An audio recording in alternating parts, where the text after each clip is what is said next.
अस्सलाम वालेकुम and welcome to the show. आप देख रहे हैं प्रोग्राम आपकी बात। मैं हूं इर्तिजा, मौजूद हूं आज एक मर्तबा फिर मकतूल सरफराज के घर के बाहर, जहां पर लोग इंसाफ के लिए आवाज़ें बुलंद कर रहे हैं, हुकूमत से इंसाफ मांग रहे हैं, अदालतों से इंसाफ मांग रहे हैं, रेंजर्स के उस अहम इदारे से इंसाफ मांग रहे हैं कि जो इंसानी तहफ़्फ़ुज़ात की हिफाजत है, जो इंसानों को हिफाजत प्रोवाइड करता है, उनका ख्याल रखता है और उनको मुश्किल मरहलों से निकाल लेता है। लेकिन उसके कुछ ऐसे अहलकार जो बेनथे बैल थे, जिनके ऊपर शायद उनकी रिट काम नहीं करती थी, जिन्होंने अपनी मर्जी से कानून को अपने हाथ में लिया और सरफराज को बेईमाना तरीके से, सफ़ाकाना तरीके से कत्ल कर दिया। सब ने देखे वो वाक़यात, वो कल से परसों से चलती हुई फुटेज, आज 2 दिन गुजर चुके हैं।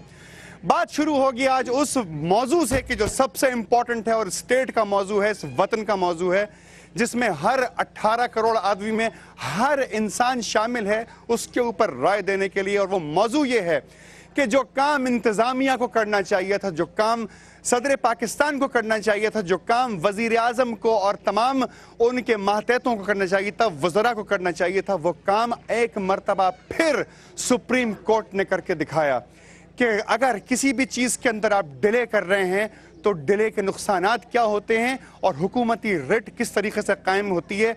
और सुप्रीम कोर्ट ने फैसला लिया कि आईजी सिंध और डीजी रेंजर्स को बरतरफ किया जाए, मुअत्तल किया जाए 3 दिन के अंदर, और अगर ये नहीं होते हैं तो उनकी तनख्वाहें रोक दी जाएं।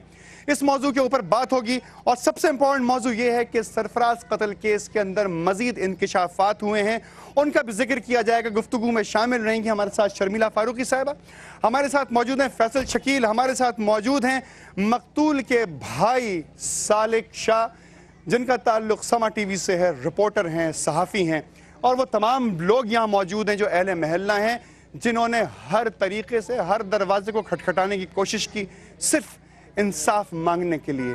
बात शुरू करते हैं। शर्मिला फारूकी साहबा मौजूद हैं।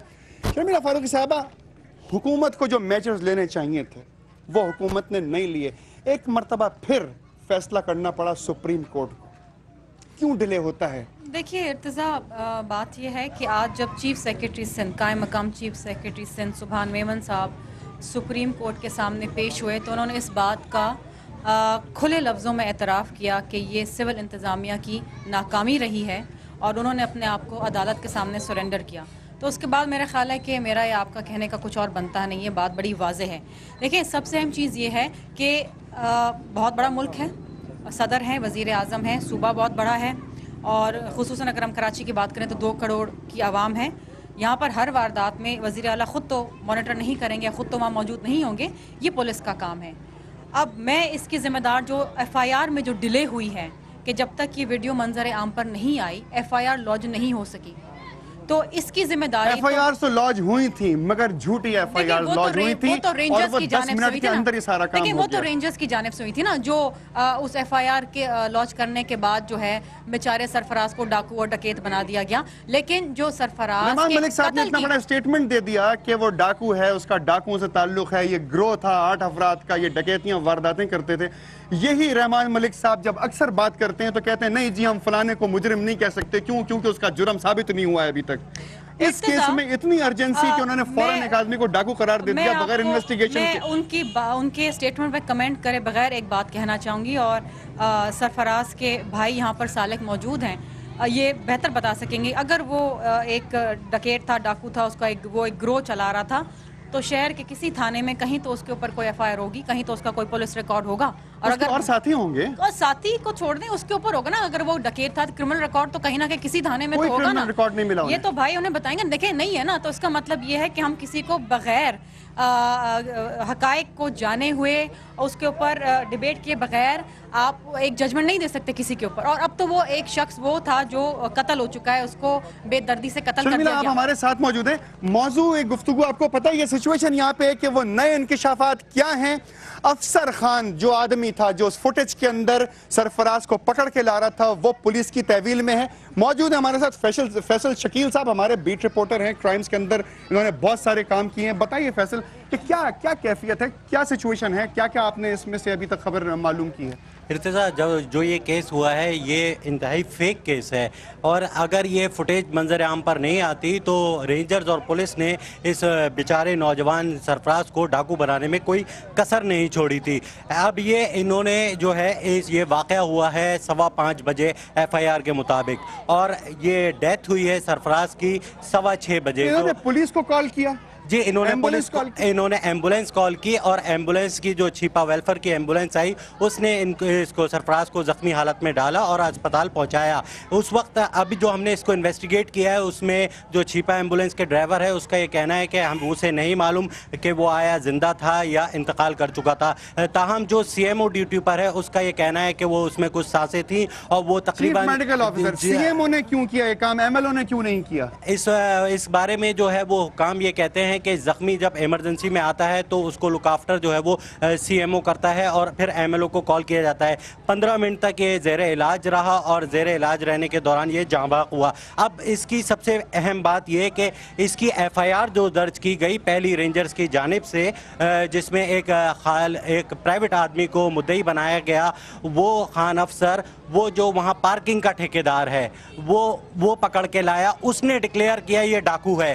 رینجرز جب موقع پر پہنچی اور یہ فوٹیج بھی اس کی گواہ ہے تو رینجرز نے اس سے سوال کیوں نہیں کیا یہ کون ہو، اس کی تلاشی کیوں نہیں لی کہ یہ بندہ کون ہے؟ مجھے بتا دیں وہاں پہ بہت سارے عینی شاہدین تھے، ہم نے فوٹیج کے اندر بھی دیکھا، اور غالباً بہت سارے عینی شاہدین نے کچھ بیانات بھی دیے ہیں، آپ شیئر کر سکتے ہیں سب کے ساتھ؟ جی بالکل، عینی شاہدین نے جو آج ابھی ناظرین یہ بات بہت غور طلب ہے، اس کو پلیز اپنے کانوں سے ضائع مت ہونے دیجیے گا کہ عینی شاہدین کی ایک بات آ رہی ہے جنہوں نے ذکر کیا ہے، اس میں عینی شاہدین نے کیا کہا ہے۔ شرمی صاحب آپ بھی سنیے گا پلیز۔ ارتضیٰ، عینی شاہدین جو وہاں کے مالی جنہیں پولیس نے ابھی حراست میں لیا ہے اور ان سے جو بیانات ریکارڈ کیے ہیں وہ ہمارے پاس ریکارڈنگ بھی ہے، اس میں وہ بتاتے ہیں کہ یہ لڑکا جو ہے کسی لڑکی کے ساتھ چھیڑ چھاڑ ہوئی، اس پر جو ہے وہ افسر خان نامی شخص نے اس لڑکے کو پکڑا اور رینجرز کے حوالے کیا، اور رینجرز نے وہ ایک پولیس اہلکار جو عالم زیب ہے اس کے ساتھ وہ لڑکی تھی، یہ آن ریکارڈ عینی شاہدین نے پولیس کو بیان ریکارڈ کرایا اب سے کچھ دیر پہلے۔ عالم زیب کو پولیس نے تحویل میں لیا انویسٹیگیشنز کرنے کے لیے، اور وہ لڑکی کو انویسٹیگیشنز کے لیے انہوں نے بلایا کیا؟ ابھی جو ہے وہ عالم زیب اب پولیس کے ریکارڈ میں نہیں آیا ہے اور پولیس اس سے رابطہ کرنے کی کوشش کر رہی ہے، لیکن وہ اسکرین آؤٹ ہو گیا ہے۔ وہ اسکرین آؤٹ ہو گیا۔ میں آپ سے بھی بات کر رہا ہوں، ایک چھوٹا سا سوال میں شرمیلا فاروقی صاحب آپ سے کرنا چاہتا ہوں۔ زیر حراست 2 لوگ جس میں سے ایک نے فائرنگ کی اور جس نے آرڈر دیا، ایک کا نام تھا محمد افضل اور ایک کا نام تھا شاہد ظفر، یہ رینجرز کے اہلکار تھے جو یہ سمجھتے ہیں کہ وہ ذمہ دار ہیں اپنے تمام کام کرنے کے، ان کو افسران کی ضرورت نہیں ہے شاید، حالانکہ رینجرز کا ادارہ بہت اہمیت کا حامل ہے، اس کا ہمیں لحاظ رکھنا چاہیے، لیکن یہ لوگ بالکل بے نت بیل تھے۔ جب ان لوگوں کو ہینڈ اوور کیا گیا تو ان کے چہرے کیوں ڈھکے گئے؟ کیا اس کے پیچھے کوئی اور راز موجود ہے؟ دیکھیے بات یہ ہے کہ آپ تو یہ 2 لوگوں کی بات کر رہے ہیں نا، میں نے جو ویڈیو میں دیکھا ہے اور جو سب نے دیکھا ہے، پوری قوم نے دیکھا ہے، اس میں کم از کم 5 سے 6 لوگ تھے، تو مجھے یہی بات سمجھ نہیں آئی کہ آج 3 دن گزرنے کے بعد وہ باقی لوگ جو ہیں ابھی تک آئیڈینٹیفائی کیوں نہیں ہو پا رہے۔ دوسری چیز یہ ہے جو کہ نامینیٹڈ ہیں، وہ انویسٹیگیشن کی کیا ضرورت ہے؟ انویسٹیگیشن کے اندر کیا وہ باقی لوگ لائے جائیں گے یا نہیں لائے جائیں گے، یہ بتا دیجیے صرف پہلے۔ بالکل آنے چاہیے، اور میرا خیال ہے کہ اب تک تو ان کو گرفتار کر کے حوالات میں ہونا چاہیے تھا۔ دوسری چیز یہ ہے کہ جو آپ نے بات کری کہ ان کے چہرے ڈھانپ کے ان کو لایا گیا ہے، دیکھیے دکھائیں لوگوں کو ان کی شکلیں کہ یہ کس قسم کے رینجرز کے ادارے کے اوپر بدنامی کا داغ ہے۔ بالکل، یہ تو رینجرز جو انتظامیہ ہے ان کو خود یہ دیکھنا چاہیے کہ اگر ان کے صفوں میں ایسے کالے بھیڑ ہیں تو خود نکال کے باہر پھینکیں، خود ان کو منظر عام پہ لائیں۔ حکومت نے ٹریبیونل بنانے کے بعد ایک اعلان کیا تھا کہ ہم نے 20 تاریخ کو کال کیا ان تمام لوگوں کو کہ جو اس سلسلے میں اس رپورٹ کے سامنے پیش ہوں گے غالباً نیشنل اسمبلی کے اندر۔ یہ مجھے بتائیے کہ 12 دن کے بعد کال کرنے کی ضرورت کیا تھی؟ یہ فوراً ہی اس کے اوپر ایکشن کیوں نہیں لیا حکومت وقت؟ ارتضیٰ، یہ اتنا بڑا ایک نیشنل ایشو بن گیا ہے کہ اس میں فوری طور پہ کارروائی ہونی چاہیے تھی۔ اب اس کی تو 12 دن کا مشورہ آپ کے خیال میں کس دماغ نے دیا ہوگا؟ میرا خیال ہے کہ اسٹینڈنگ کمیٹی کے جو بھی چیئرمین ہوں گے یا جو بھی ان کے ممبرز ہوں گے جن کو بھی یہ خیال آیا ہے، شاید ان کی اپنی مصروفیت ہے، 12 days وہ چاہتے تھے کہ مسئلہ دب جائے، اس کے بعد سب بھول جائیں، یہ بے گناہ قتل چھپ جائے۔ دیکھیں، اگر ہم ان کی بھی نیت پہ شک کریں تو شاید غلط ہوگا، ایٹ لیسٹ انہوں نے ایک ایکشن لیا تو صحیح جو وہ کر سکتے ہیں، دیر سے لیا، دیر سے بلایا، 12 دن پہلے 2 دن میں بھی بلا سکتے تھے، لیکن ایٹ لیسٹ کیا، let's give them credit for that. لیکن میں یہاں پر رینجرز کے DG پہ بڑی حیران ہوں کہ وہ بڑے واضح طور پہ اس ویڈیو کے اندر ان سب तमाम एहलकारों के चेहरे हैं, अभी तक वो आइडेंटिफाई नहीं हुए। अगर डीजी रेंजर्स के कोई अपना रिश्तेदार इस तरीके से कत्ल हो जाता तो कितना टाइम लगता? डीजी रेंजर्स का अपना रिश्तेदार, या अगर हुकूमत में किसी बड़ी शख्सियत का अपना रिश्तेदार इस तरीके से कत्ल हो जाता तो कितनी देर में एक्शन लेते, कितने थानों को मुअत्तल करते, कितने डीआईजीज को नौकरियों से बरतरफ करते और अपनी मर्जी का आदमी बिठाते। ये मुझे बताएं, मेरे साथ बहुत सारे लोग मौजूद हैं, आप क्या कहना चाहेंगे कि क्या होना चाहिए इस वक्त? कहाँ पहुंच चुका है मुल्क? ये मुल्क तो बिल्कुल बैरून की तरफ पहुंच चुका है, जिसकी वजह से ये है कि कल जो कत्ल हुआ भाई का, जो लगता है हमारा यार दोस्त का भाई है, उसका जो कत्ल हुआ है। आप पहले महल्ला हैं? नहीं, मैं उसके भाई का दोस्त हूँ। उसके भाई के दोस्त? जी। आप पहले महल्ला हैं? उसके भाई के दोस्त हैं। महल्ले में यहाँ पे कौन रहता है? आप रहते हैं महल्ले में? जी। आप इस वक्त पूरी दुनिया के सामने बता सकते हैं कि उस बच्चे का कैरेक्टर कैसा था? जी, ये बिल्कुल गलत इल्ज़ामात लगाए हैं रेंजर्स की तरफ से और ख़ास करके रहमान मलिक साहब की तरफ से कि ये एक डाकू है और इसका एक गैंग है, और वो उसे हम जानते हैं कि वो ऐसा नहीं था। भी मैट्रिक के उसने पेपर दिए थे और बिल्कुल शरीफ लड़का था। उसके भाइयों को भी हम जानते हैं और बस हमारा मुतालबा ये है कि रेंजर्स को कराची से आउट किया जाए। लोग इस वक्त इदारे को बुरा कह रहे हैं, क्यों? क्योंकि उसके चंद एहलकारों ने इदारे की इज्जत को नीलाम करने की कोशिश की, बदनुमा दाग लगाने की कोशिश की। बात करते हैं एक मरतबा फिर एक एफआईआर के ऊपर, मगर मैं आपको बताऊंगा कि उस एफआईआर के अंदर क्या क्या चीजें लिखी गई जो बहुत ही जल्दी में और अर्जेंसी के अंदर लिखवाई गई थी। इंतजार कीजिएगा, एक छोटे से ब्रेक के बाद वापस आ रहा हूं एफआईआर पे डिस्कस करने के लिए। Don't go anywhere.